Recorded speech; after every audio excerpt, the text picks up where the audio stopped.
येनाक्षरसमां नायमधिगम्य महेश्वरात् कृत्स्नं व्याकरणं प्रोक्तं तस्मै पाणिनये नमः। वाक्यकारं वररुचिं भाष्यकारं पतञ्जलिं पाणिनिं सूत्रकारं च प्रणतोऽस्मि मुनित्रयं नमस्कृत्य तदुक्तिः परिभाव्य च वैयाकरणसिद्धान्तकौमुदीयं विरच्यते।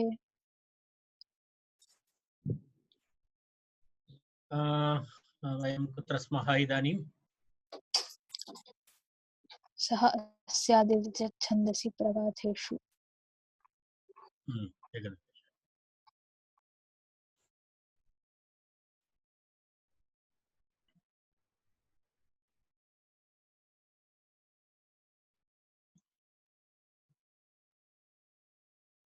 सास्य देवता सर्वम् एतत् सर्वम् अभवत् खलु?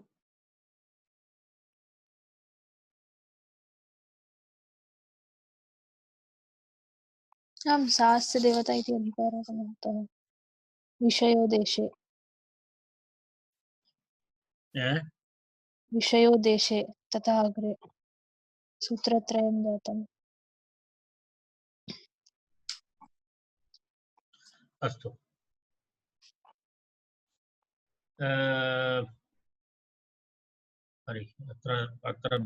अत्र अन्वेषणं नाम क्रमादिभ्यो उन्न अनुब्राह्मणादीनि एतत् सर्वम् अभवत् वा? न स्मरामि। पाङ्क्तः इति प्रचलति सोऽस्यादिरिति च छन्दसि प्रगाथेषु। एतदेव समीपे अस्ति। भौरिक्याद्यैषु कार्यादिभ्यो विथल भक्तलौ इति अभवत्। सा अस्य आदिति अन्तसः प्रगादेषु इति एतत् सूत्रं ह्यः चलति स्म। रैट्, ओके ओके। तत्र एवम् अस्ति, एकनिमेषम्। तत्र वयं ह्यः दृष्टवन्तः सा सो अस्य आदिरिति छन्दसः प्रगाथेषु इति सूत्रं।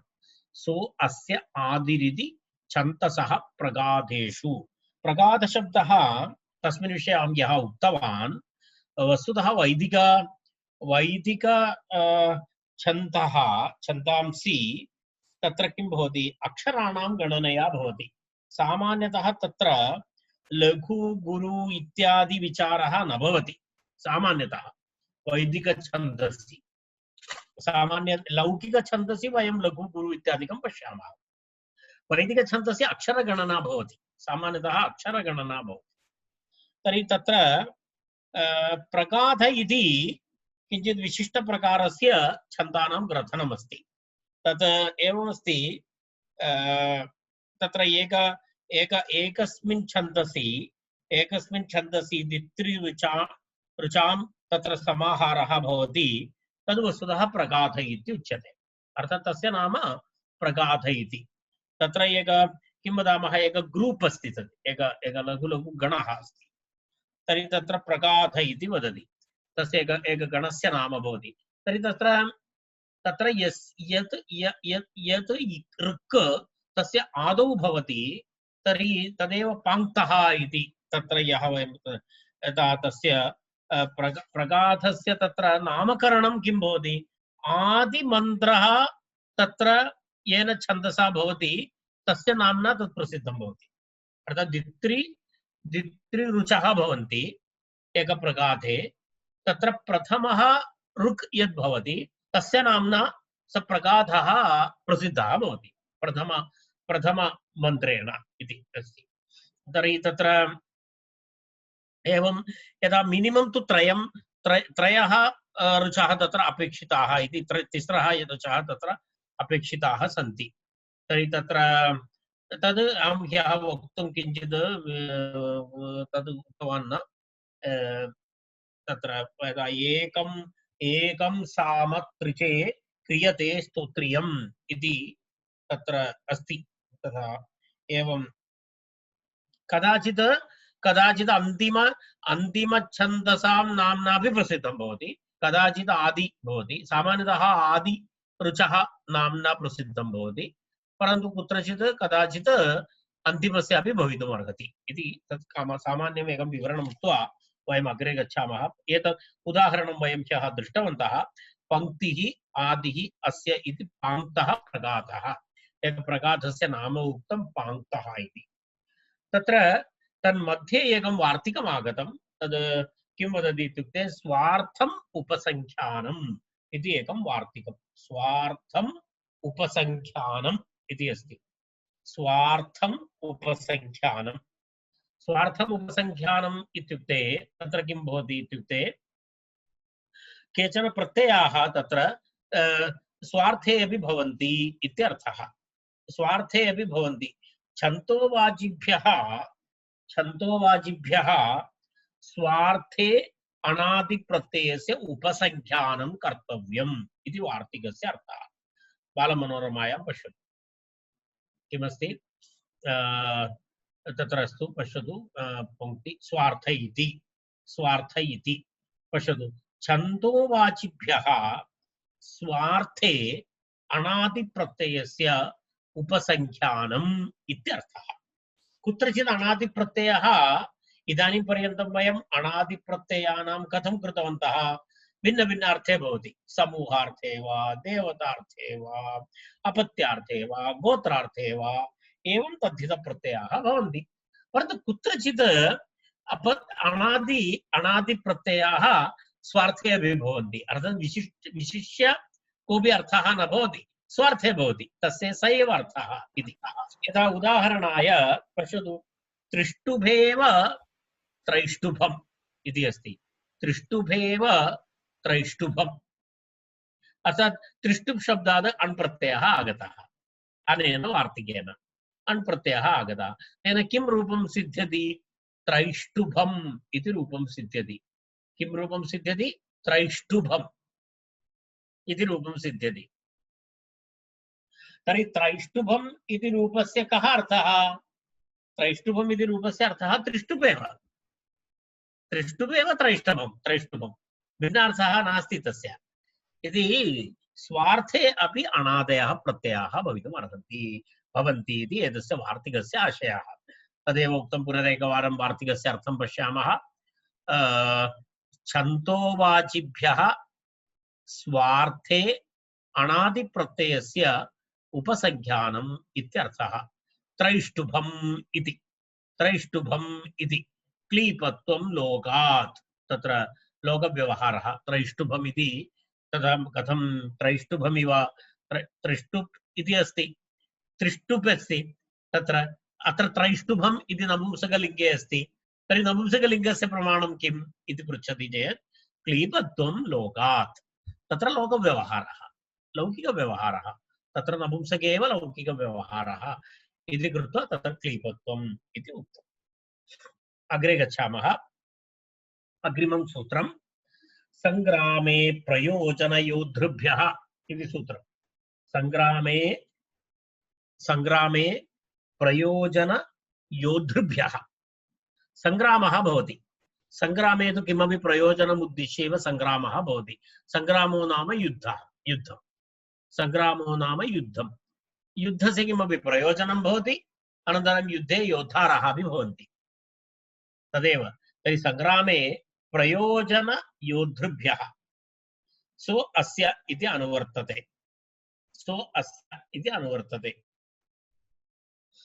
तद्धिताः ज्ञाप्रातिपदिकात् प्रत्ययः परश्च इति तत्र अधिकाराः सः अस्य इति अर्थे भवति। तत्र तथा च पश्यतु सूत्रार्थं पश्यतु। तथा च संग्राम इति षष्ट्यन्त सप्तम्यन्त षष्ट्या विपरिणतम् अस्य इत्यनेन अन्वेति इति। संग्राम इति अत्र सप्तमी अस्ति, तर्हि तत्र षष्ट्या विपरिणतम् अस्य इति। तर्हि संग्रामस्य इति अर्थः भवति। मूले सूत्रे संग्रामे इति सप्तमी, परन्तु तद् षष्ट्या विपरिणमते। तर्हि तेन किं भवति? तद् अस्य संग्रामस्य प्रयोजनम् इति एकः अर्थः। ते अस्य संग्रामस्य योद्धारः इत्यर्थे प्रयोजन योद्धृवाचिभ्यः प्रथमान्तेभ्यः अणादयः स्युः इति सूत्रार्थः। सूत्रार्थः एवं भवति। तत्र उपरि सूत्रार्थः नास्ति, पश्यतु। अत्र स्वस्य देव स्वस्य इति अनुवर्तते इत्येव अस्ति। तर्हि पूर्णसूत्रस्य अर्थः तु मनोरमां पश्यतु। बहुशः मनोरमातः एव अर्थः स्वीकरणीयः, तत्रैव अर्थविवरणं भवति। तत् पश्यतु। तथा च संग्राम इति सप्तम्यन्त षष्ट्या विवरणतम् अस्य इति अनेन अन्वेति।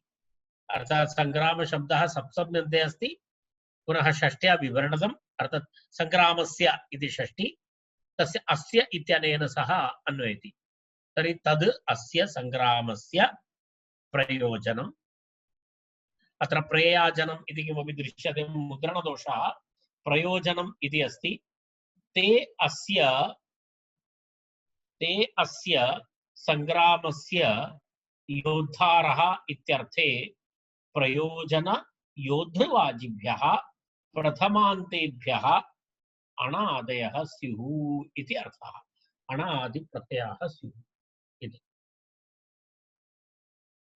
तर्हि तस्य उदाहरणं प्रथमं प्रयोजनम् इत्यस्य। सुभद्रा प्रयोजनम् अस्य संग्रामस्य इति सौभद्रः। सुभद्रा, सुभद्राहरणम् इति जानाति खलु? सुभद्राहरणम् इति अस्ति खलु? तत्र युद्धं प्रवृत्तं। तर्हि तत् किं प्रयोजनं युद्धस्य? सुभद्रा प्रयोजनम्, अर्थात् सुभद्रा प्रयोजनं नाम लाभः, प्रयोजनं नाम लाभः, तस्य युद्धस्य तदर्थं। तर्हि सुभद्रा प्रयोजनम् अस्य संग्रामस्य इति सौभद्रः संग्रामः। सौभद्रः इति सौभद्रः संग्रामः। सुभद्रा प्रयोजनम् अस्य संग्रामस्य इति विग्रहवाक्यम्। सुभद्रा शब्दात् अण् प्रत्ययः।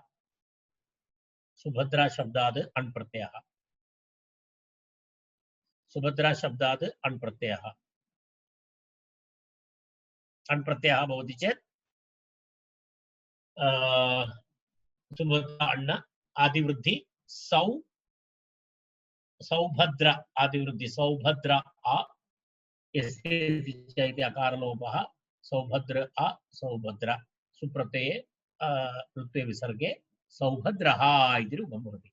इत्युक्ते सुभद्रा प्रयोजनम् अस्य संग्रामस्य इति सौभद्रः। एवं योद्धृवाचकेभ्यः इति उक्तं। तस्य उदाहरणं भरताः योद्धारः अस्य संग्रामस्य। भरताः योद्धारः अस्य संग्रामस्य।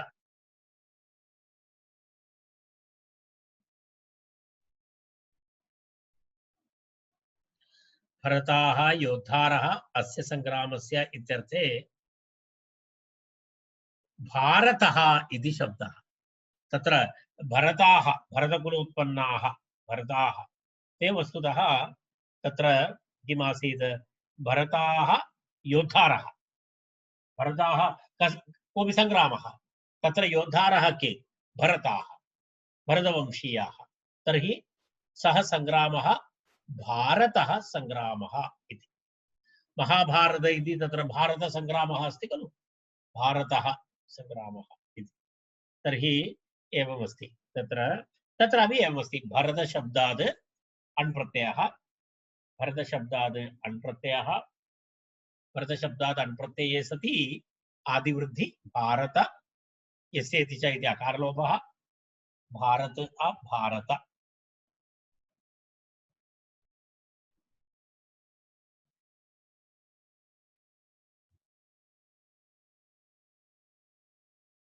एवम् अस्ति।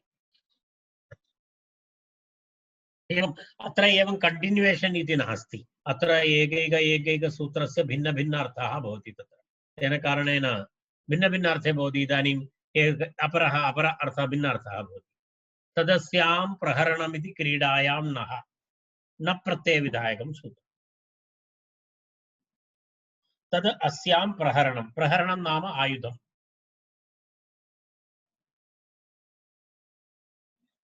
प्रहरणं नाम उपकरणम् आयुधम् इत्यादि अर्थे आयुधं भवति। कुत्रचित् क्रीडायाम् आयुधं भवति, उपकरणं भवति।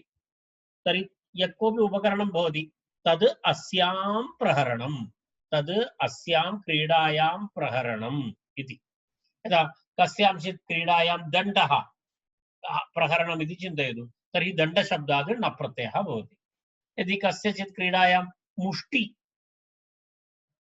प्रहरणं भवति चेत् मुष्टिशब्दात् न प्रत्ययः भवति। अर्थात् यत्किञ्चित् प्रहरणं भवति क्रीडायां ततः नः।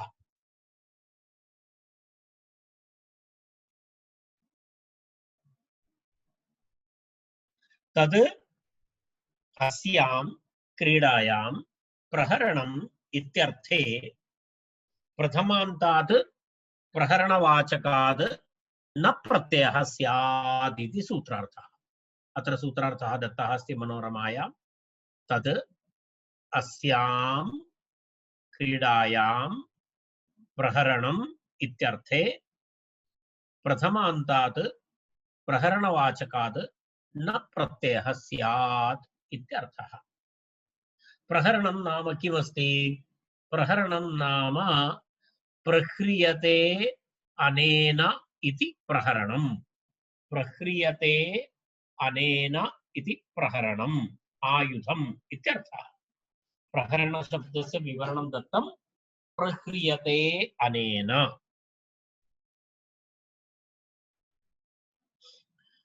प्रह्रियते अनेन इति प्रहरणम् इत्युक्ते आयुधम् इत्यर्थः। आयुधम् इत्यर्थः। एवं। तर्हि अत्र पश्यतु, अत्र काचित् क्रीडा, क्रीडायां दण्डः उदाहरणमस्ति, दण्डः। तर्हि दण्डः प्रहरणम् अस्यां क्रीडायाम् इति। दण्डः प्रहरणम् अस्यां क्रीडायाम् इति दाण्डाक्रीडा, दाण्डाक्रीडा इति अस्ति। दण्डः प्रहरणम् अस्यां क्रीडायाम् इति दाण्डाक्रीडा, दाण्डाक्रीडा। तत्र अण् दण्डशब्दः, दण्डशब्दाद् न, दण्डशब्दाद् न प्रत्यये, न प्रत्ययस्य नकारस्य संज्ञा भवति, नित् भवति। तर्हि आदिवृद्धि दाण्डा इति भवति। दाण्डा इति भवति।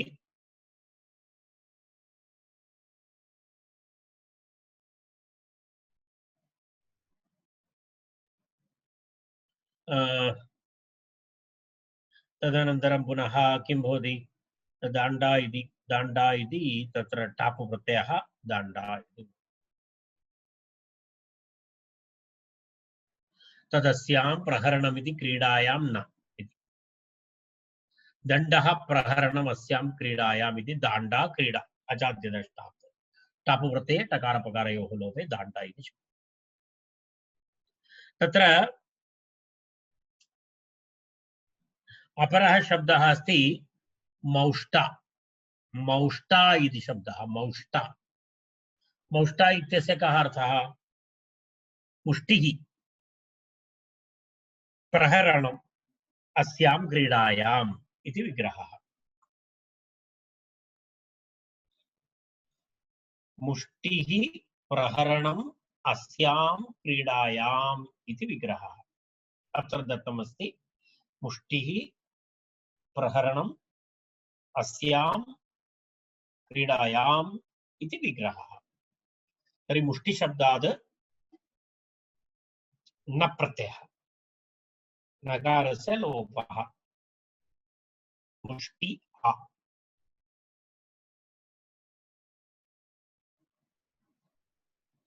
एसेति च इति सूत्रेण इकारलोपः। तर्हि मुष्ट आदिवृद्धि मौष्ट मौष्ट आदिवृद्धि भवति चेत् मौष्ट मौष्ट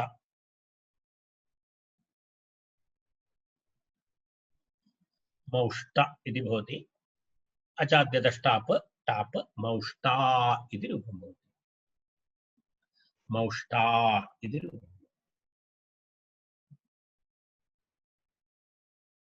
अग्रिमम्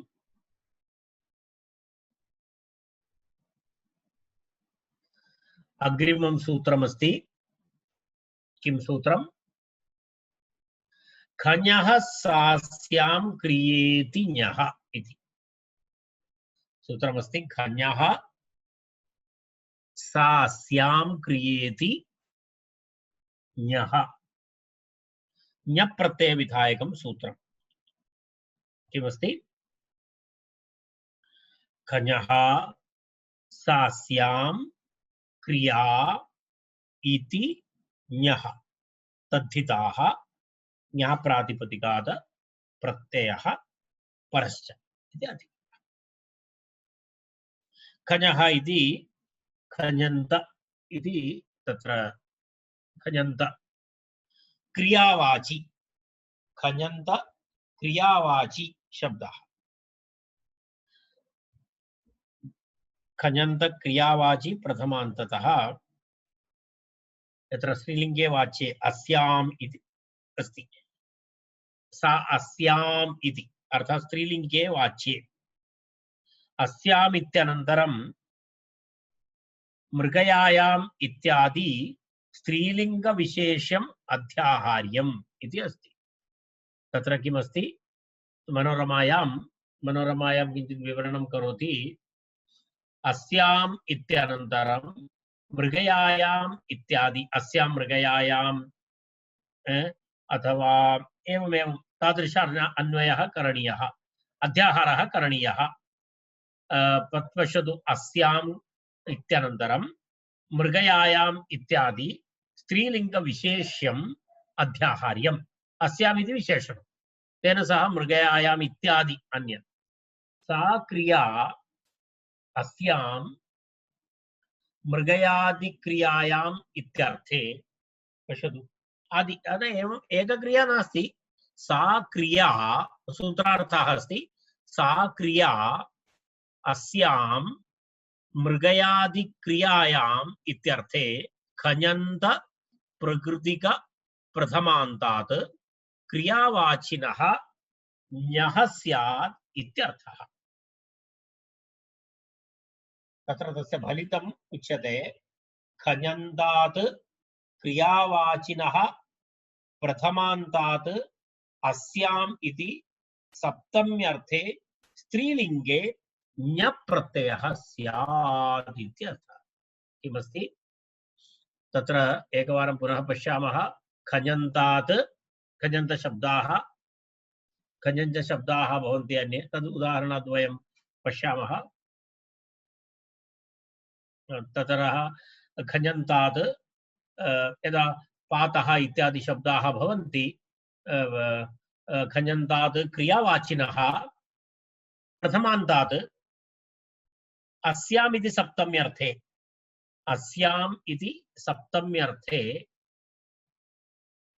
स्त्रीलिङ्गे ञ प्रत्ययः स्यात् इत्यर्थः खञः इति कृद्ग्रहणात् कृदन्तशब्दः खञ् इति कृत् प्रत्ययः खञ् प्रत्ययग्रहणात् गतिकारकपूर्वस्यापि ग्रहणम् इति अस्ति कृद्ग्रहणे गतिकारकपूर्वस्यापि ग्रहणम् इति परिभाषा अस्ति यत्र कृद्ग्रहणं भवति तत्र गतिकारकयोः अपि ग्रहणं कर्तव्यम् इति परिभाषा तस्य आधारेण अत्र कृद्ग्रहणात् गतिकारकपूर्वस्यापि ग्रहणं कर्तव्यम् इत्यशः तेन एकम् इतोपि अपरं सूत्रम् अस्ति तदनन्तरं तस्य उदाहरणं भवति तत्र षष्ठाध्यायस्य तृतीयपादस्य एकं सूत्रम् अर्थात् रूपसिद्धिनिमित्तम् आचार्येण तत्र अत्र आनीतं तत्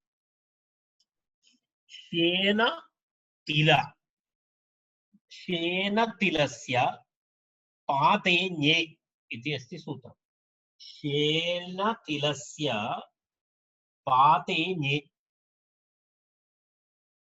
शेन शब्दः शेन पक्षी विशेषः तिल इति तिलं भवन्तः जानन्ति शेन तिल एतयोः किं भवति मुम आगमः भवति मुम आगमः स्यात् ञ प्रत्यये परे पातशब्दे उत्तरपदे इति तत्र पश्यतु शेन शब्दस्य अनन्तरं तिल शब्दस्य च किं भवति मुम् इति आगमः स्यात् मुम् आगमः स्यात् कदा ञ प्रत्यये परे पूर्वं ञ प्रत्ययः विहितः अस्ति पूर्वं ञ प्रत्ययः खञः सास्यां क्रियेति ञः इति पूर्वं विहितं तर्हि ञ प्रत्यये परे अनन्तरं पातशब्दे उत्तरपदे पातशब्दः यदि उत्तरपदे अस्ति चेत् इति तर्हि शेन शब्दः तिल शब्दः एतयोः किं भवति मुमागमः स्यात् इत्यर्थः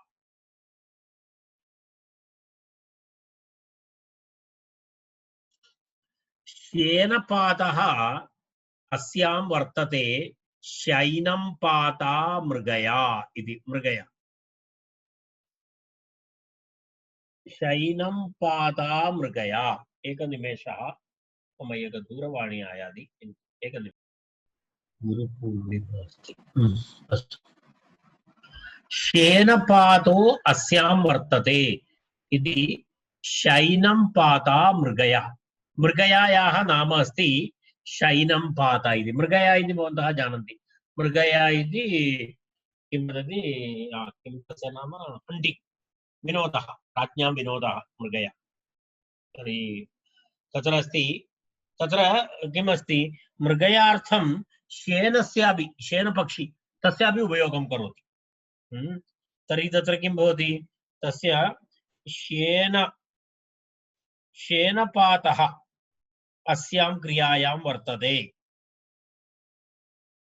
अर्थात् किं वदति यदा यदा किमपि यदि किमपि शिकार इति वदति खलु तत्र तस्य ग्रहणार्थं शेनपक्षिमपि प्रेषयति शेनः इति पक्षी ट्रैन्ड् पक्षी भवति शिक्षित परिशीलित पक्षिः भवति तं प्रेषयति सः गत्वा शिकार कृत्वा आनयति मृगयां कृत्वा आनयति तर्हि शेनपातः अस्यां वर्तते शेनपातः अस्यां वर्तते इति शेनपाता मृगया तत्र पात इति शब्दः अस्ति पद धातुतः खञ् प्रत्ययान्तः शब्दः पद धातोः खञ् प्रत्ययान्तः शब्दः अस्ति पातः पात तर्हि अत्र खञ् प्रत्ययान्त शब्दः अस्ति इति कृत्वा एतेन सूत्रेण केन सूत्रेण खञः सास्यां क्रियेति इति सूत्रेण तत्र किं भवति शेनपातशब्दात् ञ प्रत्ययः भवति शेनपातशब्दात् ञ प्रत्ययः भवति अनन्तरं शेनपातशब्दात् ञे प्रत्यये परे पातशब्दे च उत्तरपदे किं भवति मुमागमः भवति मुमागमः भवति अत्र पश्यतु शेनपातशब्दात् ञ इति प्रत्ययः अस्ति परे अनन्तरं पातशब्दः उत्तरपदमपि अस्ति तर्हि मुमागमः भवति मुमागमः मित् अस्ति मितजो अन्त्यात्परः मितजो अन्त्यात्परः इति नियमः मितजो अन्त्यात्परः इति नियमः शेन शब्दात् नकार उत्तर अकारात् मुमागमः भवति तर्हि शेनं मुमागमे म इति अवशिष्यते शेनं शेनं पात इति शब्दः भवति शेनं पात नित्यस्ति इति कृत्वा आदिवृद्धि शैनं पात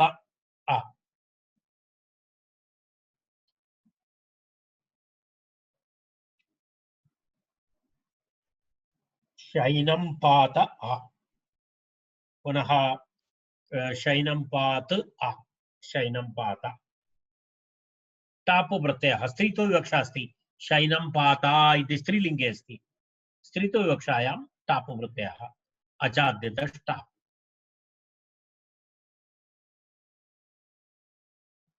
अजाद्यतष्टा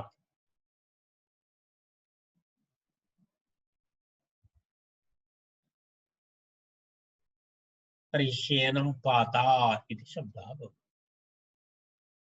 एवमेव तिलपातः इति शब्दः तैलं पाता स्वथा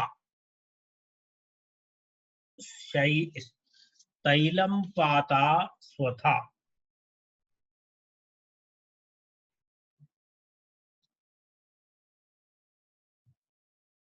तत्र पितृकार्यार्थं यद् भवति तत्र स्वथा इति शब्दस्य प्रयोगः क्रियते यदा अग्नये स्वाहा इति भवति एवं पितृभ्यः स्वथा इति भवति स्वाहा इत्यर्थे स्वथा इति प्रयोगः भवति स्वाहा तत्र अस्ति खलु नमस्वस्ति स्वाहा स्वधा अलं वषड्योगाच्च इत्यत्र स्वधा इति शब्दः अस्ति स्वाहा इत्येव अर्थः परन्तु तत्र पितॄणां कृते यदा किमपि हविर्दानादिकं करोति तर्हि तत्र स्वधा इति शब्दस्य प्रयोगः भवति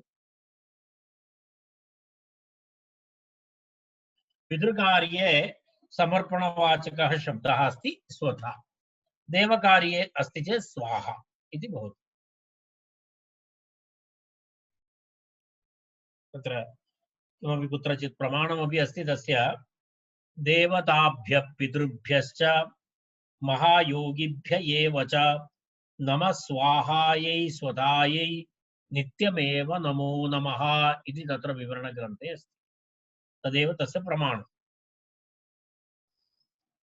तर्हि स्वधा इत्यस्ति इति कृत्वा अत्र क्रीडा नास्ति स्वधा इत्युक्ते अत्र क्रीडार्थः नास्ति अत्र क्रीडा इति निवृत्तम्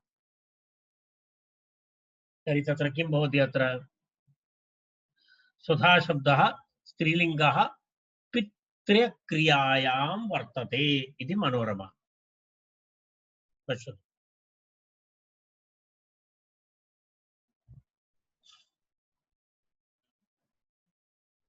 स्वधा शब्दः स्त्रीलिङ्गः पितृक्रियायां वर्तते नमः स्वधायै इत्यादि दर्शनात् स्वधा इत्यनेन क्रियायामिति स्वधा इत्यनेन